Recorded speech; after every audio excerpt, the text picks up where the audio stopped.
Olá, tudo bem? Prontos para mais um estudo? Bem, vamos considerar a seguinte hipótese. Em algum momento do tempo, você resolve lançar um projétil, ou seja, você joga uma pedra ou qualquer coisa do gênero, e essa pedra vai descrever uma certa trajetória. Essa trajetória pode assumir vários tipos de configurações. Vamos considerar aquela em que a sua trajetória aproximada tem a ver com a curva que acabei de fazer. Pois bem, esta curva aqui pode ser chamada de curva parabólica. Ou, nesse contexto do exemplo que dei, vamos dizer que essa trajetória, então, trajetória cumprida pelo nosso projétil, foi uma trajetória parabólica. Muito bem. Então, para nós podermos representar matematicamente essa trajetória, podemos usar o seguinte modelo matemático. Dizer que é proveniente de uma função y igual a f de x, que é igual a ax ao quadrado mais bx mais c, em que nós levamos em conta as seguintes situações. O a, o b e o c pertencem ao conjunto dos números reais. E este a não pode ser zero, ele não pode ser nulo. Um exemplo de uma função assim poderia ser f de x igual a 2x² menos 5x mais 3. Aí poderíamos destacar aqui a, que é o coeficiente de x², no caso 2, o b, o coeficiente de x, no caso menos 5, e o c, que é o termo independente, ou seja, o número 3. E com estas circunstâncias podemos explorar mais algumas ideias. Por exemplo, em relação ao gráfico dessa função. Então vamos colocar aqui o gráfico. O gráfico pode assumir duas configurações distintas. Vamos fazer algumas representações aqui. Então, ou ele vem com o que nós vamos chamar de concavidade, ou seja, a abertura voltada para cima, que é o caso da representação que fiz agora, ou ele pode vir com a concavidade, ou seja, a abertura voltada para baixo, que é a situação que estou representando agora. Bem, quando nós temos a concavidade, a abertura voltada para cima, nós dizemos que o coeficiente a, que é justamente quem acompanha x², ele vai ser positivo. E no caso, quando a concavidade, ou seja, a abertura é para baixo, este a vai ser negativo. Nós dizemos que o a é positivo quando ele é maior do que zero. Dizemos que o a é negativo quando ele é menor do que zero. E nós podemos colocar aqui dois exemplos para configurar o que acabei de representar. Por exemplo, no primeiro gráfico, poderíamos ter f de x igual a 1x². Veja que este x² está com coeficiente positivo, menos 4x mais 3, por exemplo. No segundo caso, poderíamos colocar f de x igual a menos x². Notem que o coeficiente aqui é negativo, olha, menos x², mais 3x e mais 4. Muito bem. Um destaque que é interessante nós realizarmos é que o coeficiente, ou melhor, o termo independente c, que estou circulando agora, é justamente onde a parábola intersecta, ele corta o eixo y. Nos dois exemplos que mencionei agora, nós teríamos o número 3 positivo, que seria o ponto de corte da parábola com eixo y, e aqui eu teria o 4 positivo, que seria o ponto de corte, ou de intersecção. Bem, vamos continuar explorando mais um pouquinho. Vamos considerar ainda a nossa função quadrática, ou do segundo grau, ou função polinomial de segundo grau, também podemos chamar assim, f de x, que é igual a ax² mais bx mais c. Agora, vamos recordar mais algumas situações.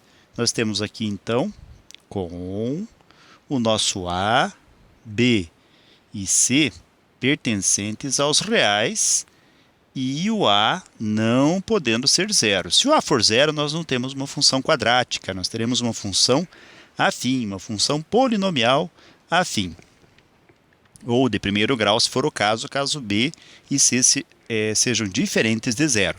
Agora, vamos pensar assim.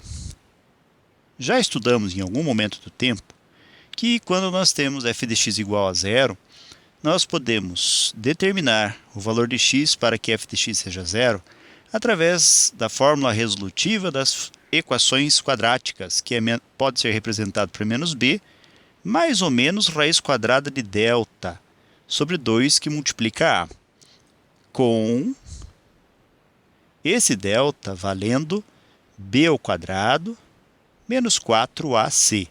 E nós vamos utilizar tal situação quando quisermos f de x sendo igual a zero.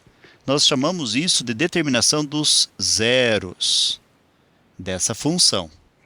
E quando nós estamos em busca dos zeros da função, nós vamos ter duas situações possíveis.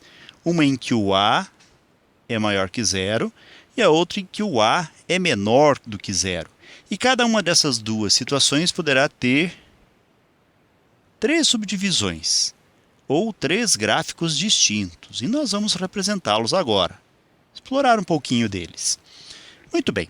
No primeiro caso, nós vamos ter uma parábola que vai intersectar o eixo x em dois pontos. Observem aqui, ó. Corta em dois pontos, intersecta em dois pontos. No segundo caso, nós vamos ter uma parábola que intersecta num único ponto, um ponto só. E num terceiro caso, nós vamos ter a situação em que a parábola intersecta o eixo x em momento nenhum, ou seja, ela não corta, ela fica como se estivesse flutuando. Nos três casos, nós vamos ter a seguinte situação. O delta vai ser positivo, ou seja, o número resultante do que nós vamos calcular dentro da raiz quadrada, aqui na fórmula resolutiva, conhecida por alguns também como fórmula de Bhaskara.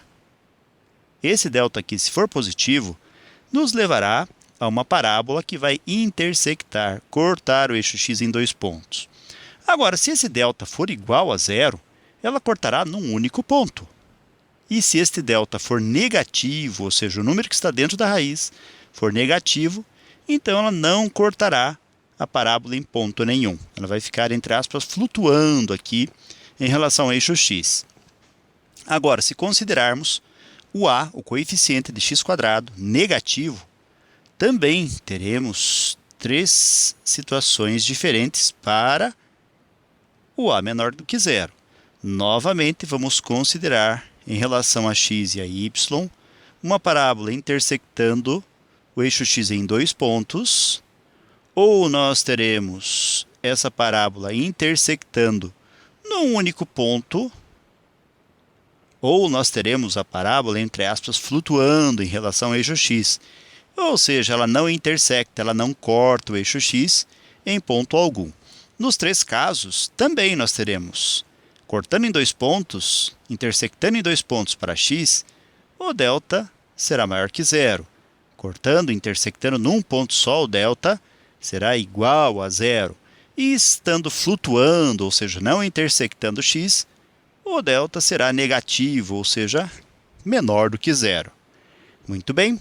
Agora, em todas as situações que representei graficamente aqui a função quadrática, observem que existe um ponto aqui, em todos os casos, e que vai ser nominado como sendo vértice de uma parábola. Ou seja, vamos considerar aqui, por exemplo, uma situação em que eu tenho o gráfico como o que está surgindo aqui, com eixo x, com eixo y, com o que nós já aprendemos aqui, o a é positivo, é maior que zero.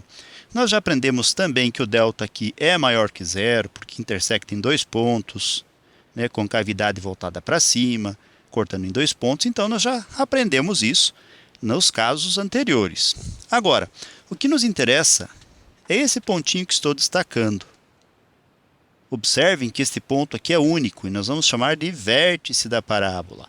Em relação ao vértice, vamos até anotar aqui, ao vértice, nós teremos o que será conhecido como x no vértice e y no vértice, que são as coordenadas do vértice.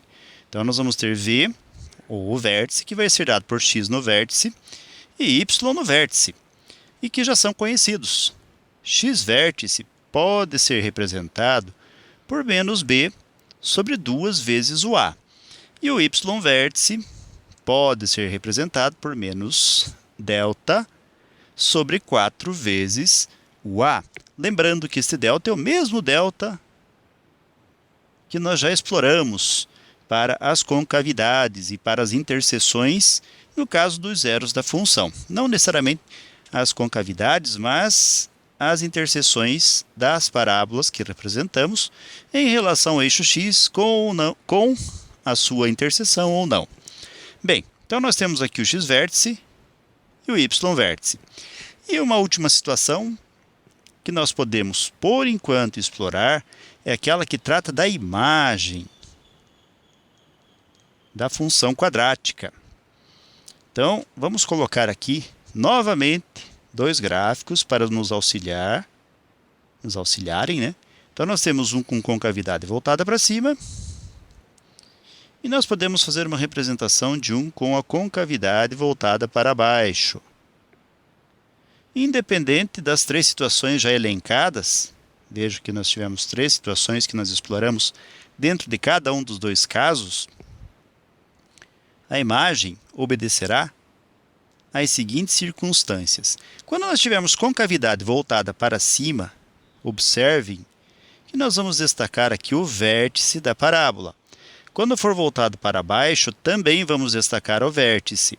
E a imagem, que podemos chamar simplesmente de I, quando a concavidade for voltada para cima, vamos observar o seguinte. Imagem de uma função é justamente o valor de y que tem algum x associado a ele. Então, essas linhas vermelhas que estou destacando aqui podem representar os valores de y, ou seja, a imagem dessas funções associados a algum x. Então, recordando o que é uma imagem, a imagem nada mais é do que um valor de y que tem associado a si um determinado valor de x. E nesse sentido, então, podemos dizer o seguinte, que quando a concavidade for voltada para cima, a imagem vai ser um y que pertence ao conjunto dos reais, tal que esse y seja maior ou igual ao y no vértice. E no segundo caso, quando a concavidade for voltada para baixo, nós vamos ter uma imagem, que podemos também chamar de i, que será representada ou poderá ser representada por y pertencente ao conjunto dos reais, tal que este y seja menor ou igual ao y vértice. Lembrando que a concavidade será voltada para cima quando nós tivermos um a maior que zero, e será voltada para baixo quando for um a menor do que zero. Ok, galera?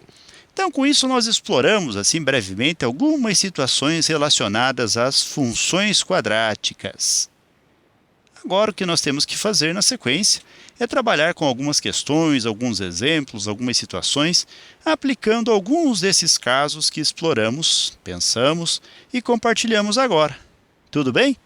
Então, com isso, nós concluímos este breve estudo. Desejo para vocês tudo de bom.